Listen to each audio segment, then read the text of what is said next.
Okay, so this morning, these guys are the experts.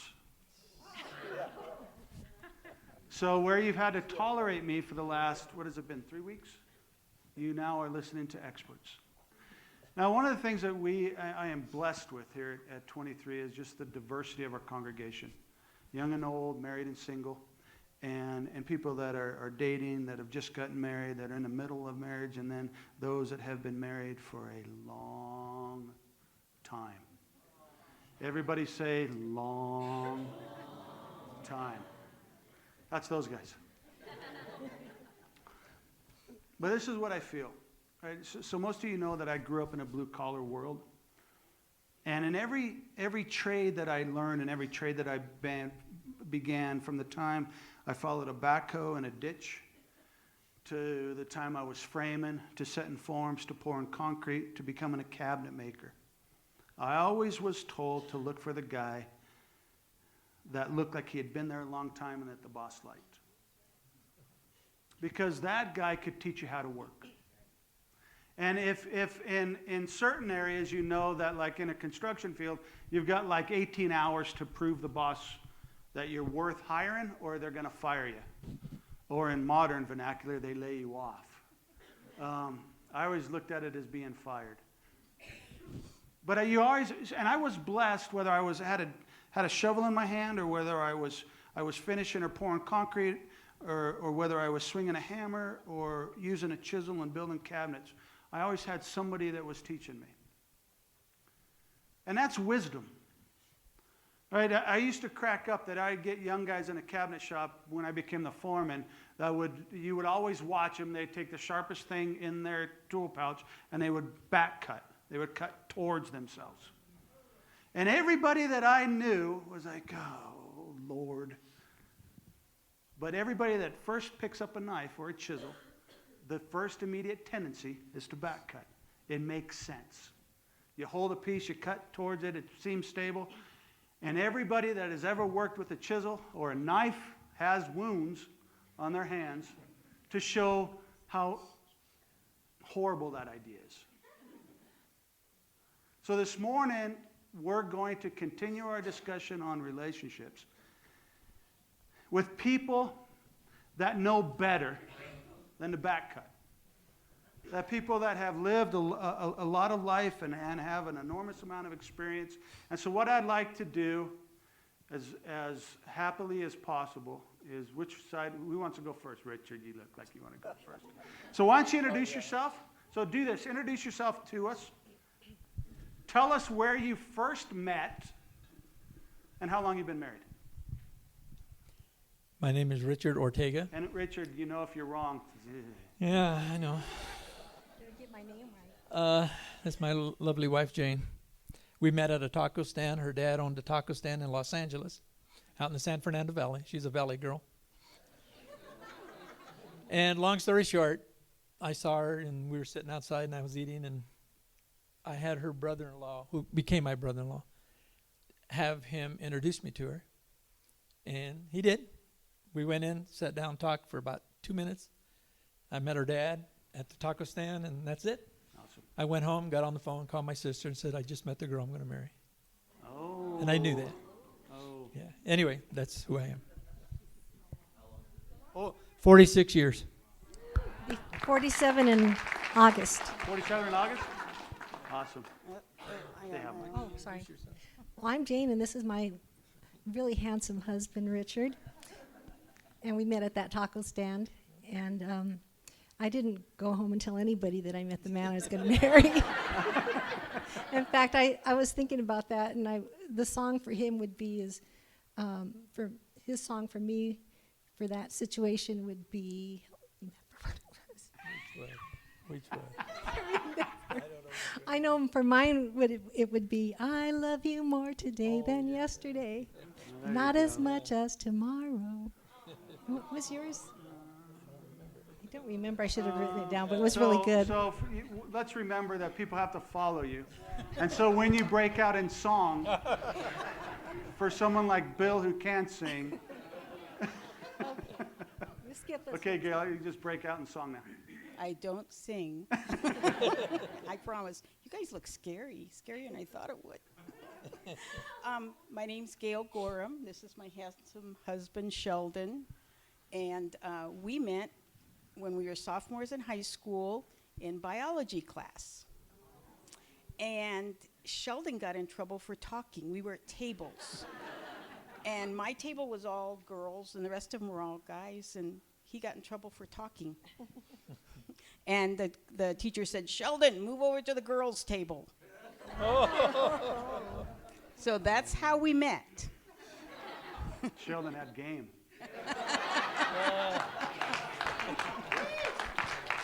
Throw me in that briar patch. That was his thought. So anyway, we dated off and on in high school. We've been married 50 years last December. Awesome. So, yeah. And I am the other half of this team, Sheldon. And actually, I saw Gail before the sophomore year. And I worked at this skating rink, and her and her friends came in, and there was a viewing window at the end of the rink, and I spied her through that, and I thought, wow, there she is. And I don't know, we just got together later, but yeah. Awesome. Green. So hit it once and it should turn green. Test. Hello. There we are. Okay. We're the Storrs, and this is my sweetheart, my wife, and my best friend, June. And we met when she was a junior in high school, and I was going to electronic school in Denver at the time, and we met at a dance at my previous girlfriend's house. And, and we were doing the bunny hop, and she asked me to dance. And so we've been dancing ever since.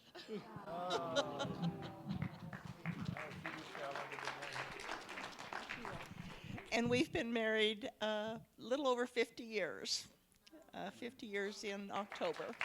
So, and he's likewise my support and my friend, as well as my love.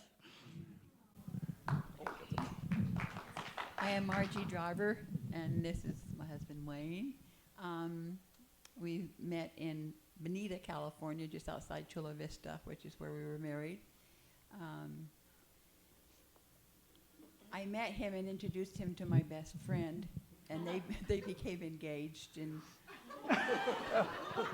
we got married.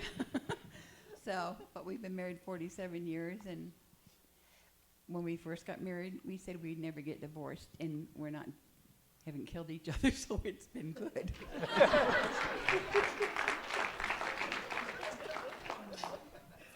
And when I proposed to her, the proposal was, if I can get my ring back from the girl I'm engaged to, so I can trade it in on a ring for you, will you marry me?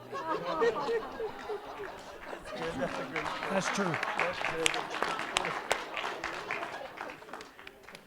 So 47, 50? No, 46. 46? Oh, 47 We're in the August. young ones. In August. 50? 50? 47. 194 years. 193 years. 193 years and change. Proverbs tells us that a wise man listens to advice. And so what I'd like to kind of to pose to you this morning is this is going to be kind of a practical thing. We're going to close by discovering the role God has played in 190 plus years of marriage. Yeah. Because every single one of these will tell you that without Christ, these milestones would have been almost impossible to enjoy. And yet we can imagine that all of us have had good times and bad times. So you look out and you see these you guys got to smile. If you look sour to me, it's like it's just like they bet on Kansas they have the Kansas as their final team. Does somebody have Kansas? It's like assuming the Cowboys are going to go to the Super Bowl. It's just God bless you, Daniel. So you look at all this. We got a myriad of people. If you were going to, real quick, in a couple words or phrases, when someone's starting out, or someone sees somebody in high school or across the room or through a window or whatever, what advice would you give them to begin to build a foundation on a relationship that could last? Anybody wants to go? June? Become friends, most of all. What does that look like? Just being with each other, but including other people, listening to other people, watching how he, in my case, he, was with his parents, and how he treats me in good times and bad. Awesome. Jen, you had something, or Richard? Oh, you're gonna. Okay. No, I was just going to say, like in our case, we have some things in common that when we started dating, was that we liked to sing in the car together. We had a favorite song. It was an old hymn, and we found that we liked to harmonize together. And so I think if you find someone that that you have fun with, and that you like to, you like the same things, or you at least one thing in common that you like to do, and this is above a foundation in the Lord, because we were both Christians. We didn't go to the same church, but we liked to sing the hymns, and I started going to church with him, and so we had a lot of things in common. Awesome. Richard? I just wanted to add on to that through the years, that was such a beautiful thing when God put us together, and it was just, we didn't know we harmonized together, but we would do that. That just kind of just serendipity, it just happens. We would just sing together, so we enjoyed doing that. And I played guitar. I was already playing guitar when I met her in church and stuff, and so she was playing a little bit of the piano, and she didn't like to play too much in front of me, but I encouraged her to play, and she eventually plays piano, and she worships here on the piano. And it's just been, the Lord's has really done a good thing, and we're always been together in worship and music together, where he has melted our hearts together in that. Awesome. Anybody else? I think for Gail and I, one of the things that we really bonded through was that we kind of grew up in a small town in southwest Iowa, and we had kind of the same values that we had the same social circles kind of thing. But after we did get married, well, she went to nursing school and I went into the Navy before we got married after high school. But then when we did get married, we moved away 1,500 miles from everybody we knew. And that, the challenges that we had there brought us closer together. We depended on each other. There was nobody else. We weren't all that much into church at that time. I kind of grew up in the church. Gail really began to know the Lord at age 18. But even then, we tried to find a church in our area and go to it. Sometimes the naval church on the base was pretty watered down as far as spiritual teaching, but we always had God kind of in our backgrounds and in as a third party to our marriage. Awesome. And that's what I think we bonded together for the first several years, because there was nobody else but us to trust and to work on our marriage. Good deal. And I had prayed, and I'm sure everybody does it, but just that the Lord would bring the right person. And I knew that he was the man I was supposed to marry. And after you're first married and they do dumb things, you think, why did I marry him? And go, oh, because this is what God wanted.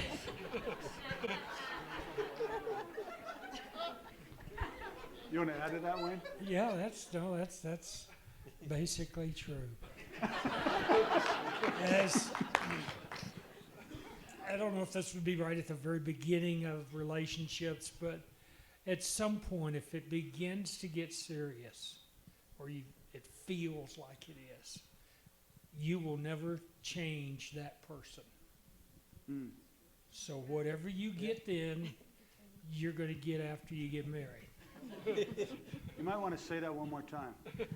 Whatever you get then, it's what you get after you're married.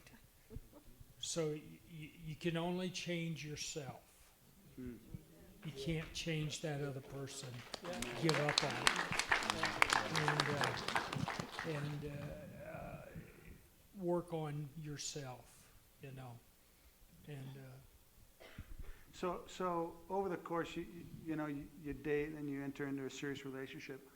How is your communication? And I would imagine that it's changed. Your communication skills, how you talk to one another. Has everybody on the stage had an argument or had a fight in their relationship? Okay. Can we just stretch our hands out? So in the context of communication, and one of the things as a pastor that I discovered, one of the hot topics of any sort of counseling or putting a fire out kind of situation normally centers around how do we fight and how do we talk.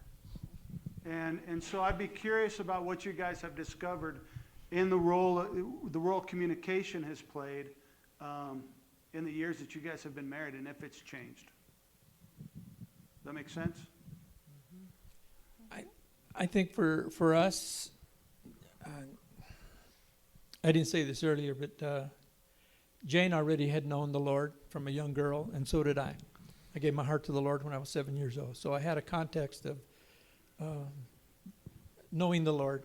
Had a wonderful experience growing up in the Lord, and so did Jane. So when the way we compromised and the way we talked, and I think, I know it sounds real holy and all that stuff, but we never really took it out. We always, I think both of us understood that God was going to be the head of our home and the head of our relationship and everything we did.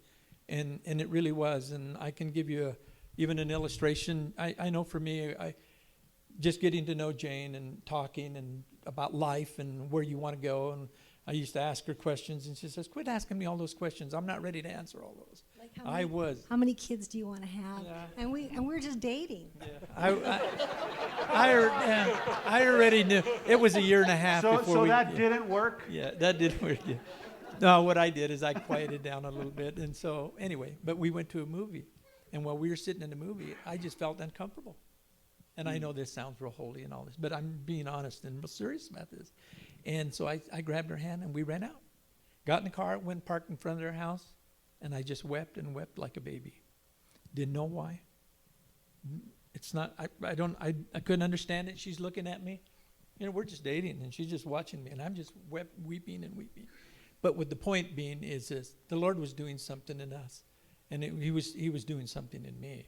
And he was saying, be careful. Take care. This is a special gift. Be careful. Yeah.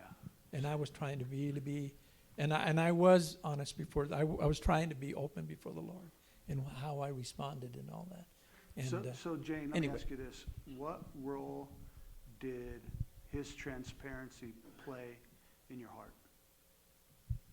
His transparency. Meaning that he was willing to show his emotions or show. Oh well. The first example that pops into my mind, though, is what was different, too, is we were sitting on a couch in my house after going out to dinner, and I thought, okay, here it comes, the kiss, and I love you, the same old. And he leans over and kisses me on the cheek and said, "You make me happy." And, that was a real honest, wasn't typical, so he's honest that way. And over the years, though, I think early on, I was very like a meek and mild kind of person.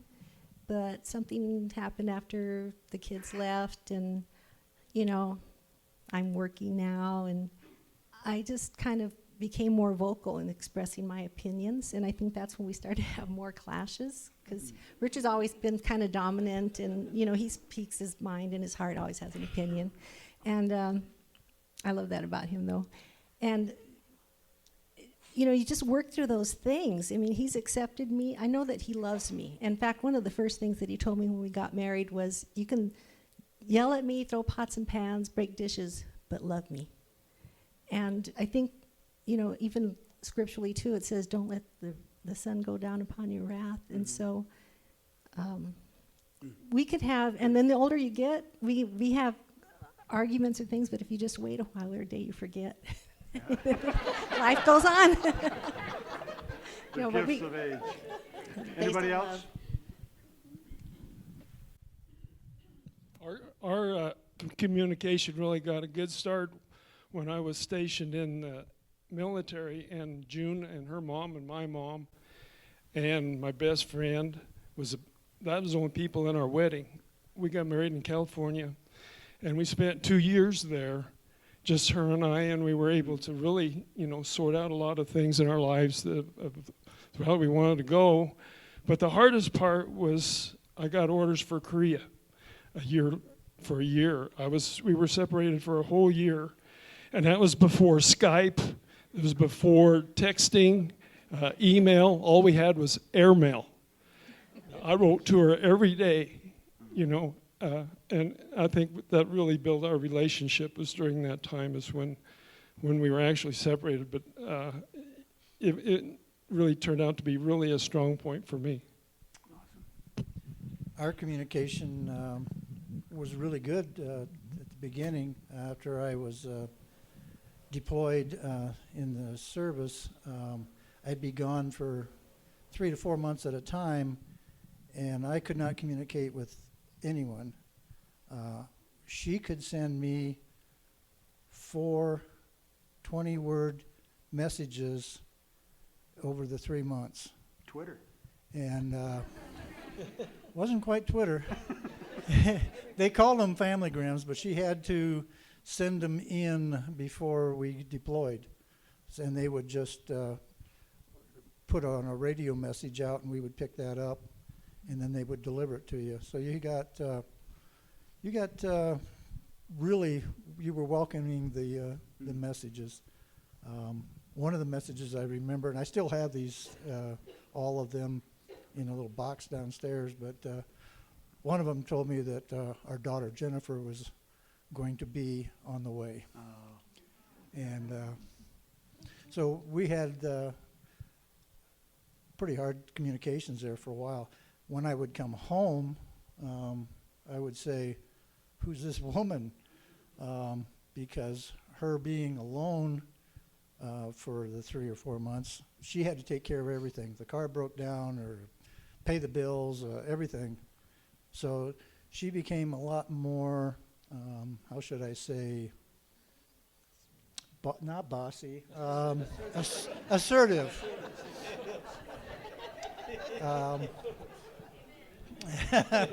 And so over the years that we've been married, our communication has changed quite a bit in times. Now, we don't have a lot of conflict in our lives, but communication is.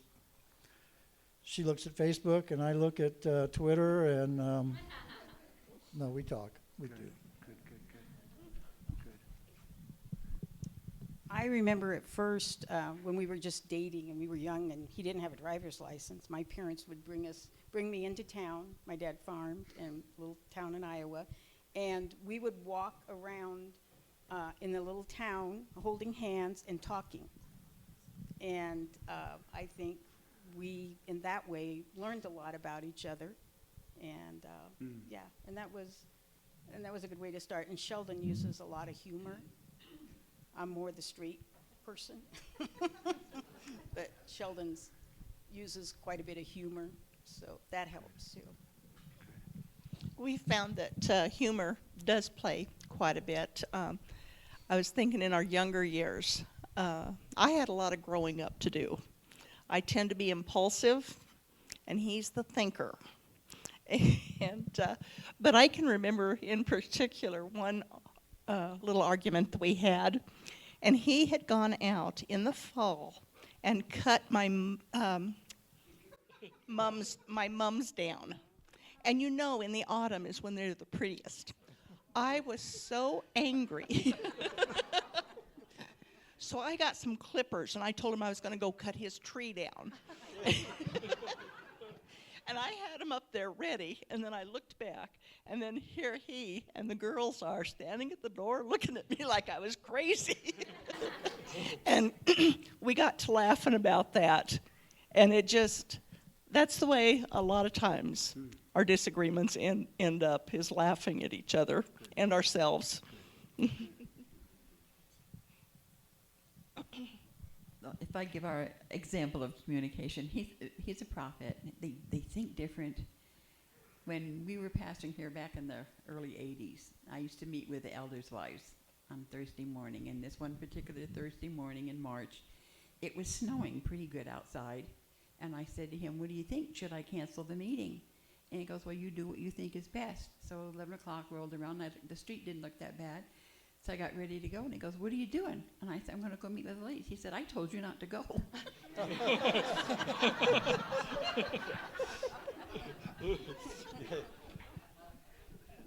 There's a lot of stories like that. But if I could just, one of the things I've learned, and I still haven't learned it very well, and that is tone of voice. Tone of voice is so powerful. And in the earlier years, I was pretty strong and loud.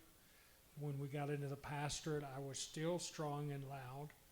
And when I tried to make a change, because I realized that was just cutting her right to the heart, that kind of tone of, whatever the words were, it was the tone of voice. So I tried to soften. And then finally one day she said to me, "Don't talk to me in that counselor's voice." I am not one of your clients. Do not do that. So I would just say tone of voice is real. And then the real breakthrough was in the first 2 years. I can't remember exactly when. She looked at me and she said, "I am not your mama. If you want a mama, go back home to your mother. I am not your mama." That kind of got me going a little better. So we're.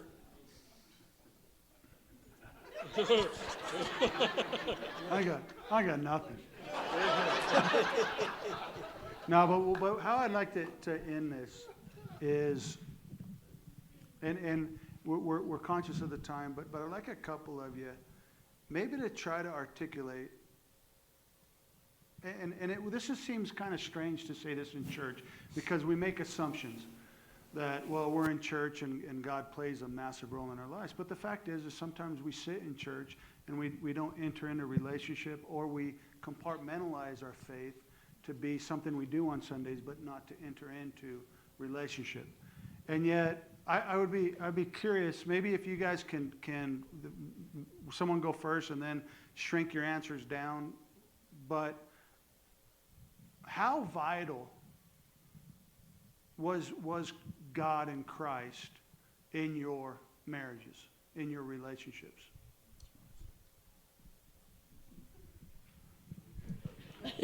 It was from the beginning. Like I said before, the way Jane and I met, I don't want to be very long. But anyway, it meant, in fact, when in the bottom of the list it says, the last thing on the list was, what do you think the Lord's part in all of this is? Your life, whatever. It's everything. And I know that sounds, quote, holier than thou and all that, but I'm as serious as I can be. In fact, when they were talking about humor, I'm so serious inside that I have to be humorous, because I'm serious. I really am, because that's how I roll. I live my life very seriously for the Lord, in a sense, and I was always very shy. But when I began to open up, I used a lot of humor to get points across. But when it really comes down to where the rubber meets the road, it's really God is working in her, God is working in me, and God is working in both of us. Amen. And I know that. I know that I know Perfect. that I know that I know. And the life that we've lived together, God has shown us, and He's spoken to us. He's given us words. We've done things that normally a lot of Christians probably wouldn't do. We've done them. We've left home. We've left kids. We've done this. We've done that to go do ministry and stuff. I wouldn't recommend that unless you know that God's doing it. But I'm just saying, we try to listen to Him. That doesn't mean we're always listening. Perfect. I just want to say one thing real quick. And it's not like life has been so easy. I mean, we've been through some really, really hard times. Absolutely. And God's been faithful. Amen. Even through all the messes of this, life. And it's not just like us, but our kids and our grandkids, and God's faithful. Amen. I remember, I think we were 27, 28 years old, and we moved to Greeley.